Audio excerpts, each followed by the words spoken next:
Human progress is neither automatic nor inevitable. Those are the words of Martin Luther King Jr., and they apply to any person, any entity, any organization seeking to improve upon the status quo.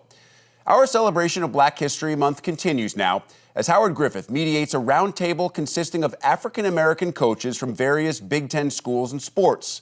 The topic, quite simple, and one Dr. King always had in mind. How can each of us be better?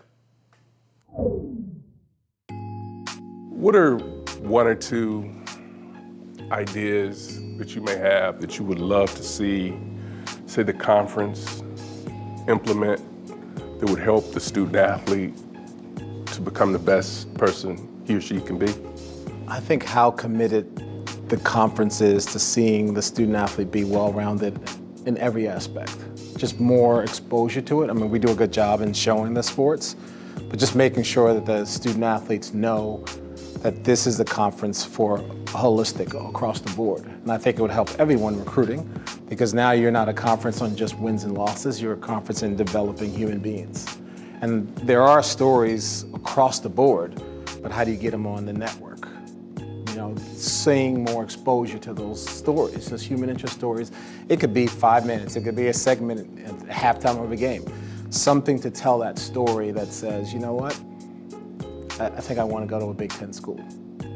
Because really, we're also in the business of recruiting, and we're all in the business of winning and losing, right? So at the end of the day, there's another component to this conference that we can sell. We talk about how academically savvy it is. Well, it develops the full person as well, and seeing more exposure to that would be helpful. I would imagine that events like today would help, at least from the African-American aspect of, you know, maybe those athletes that are on our teams that are aspiring coaches or aspiring even to do what you're doing right now, to host and be a part of the Big Ten Network. They're able to see that there's opportunity out there. And so I think, you know, events like this and maybe a student athlete-based event similar to this would be a great opportunity.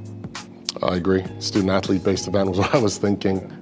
You know, the networking, you know, that's how we got to where we are, through networking, you know, and I think that's the hugest piece of the puzzle. Everything that you've done, you've worked towards and navigated many different arenas, many different mentors to get to a position where you can call yourself a head coach in the Big Ten, you know, and we're as fortunate as we are. It's our responsibility, as we said before, now to pass that down to our student athletes for them to understand culturally how revolutionary this is, and that we can continue to push it forward.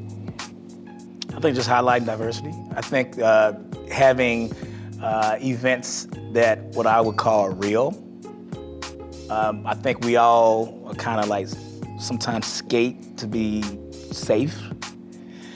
I think there needs to be some events that are real. You know, those are all really good ideas. I think the problem that we're faced with is, you know, all the rules and regulations. You know, we have the TMP, time management piece, you know. So the difficulty is we've got all the ideas, but how do we fit it in within the kids' limited, you know, week's plan, you know?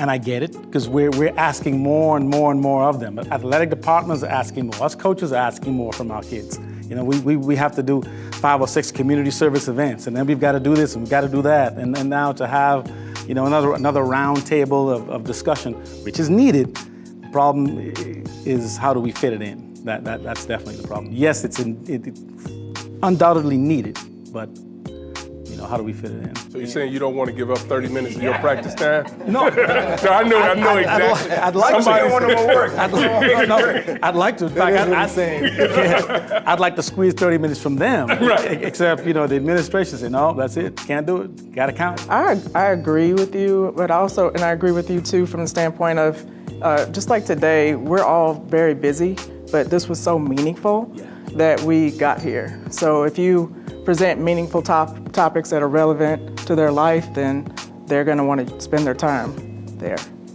Well, again, I want to thank you guys for your time, because I know you're busy. But I think, as you just mentioned, this is a good first step, and you know, I like where we are right now. And I really appreciate you taking time out. It means a lot for not only me, but the network as well.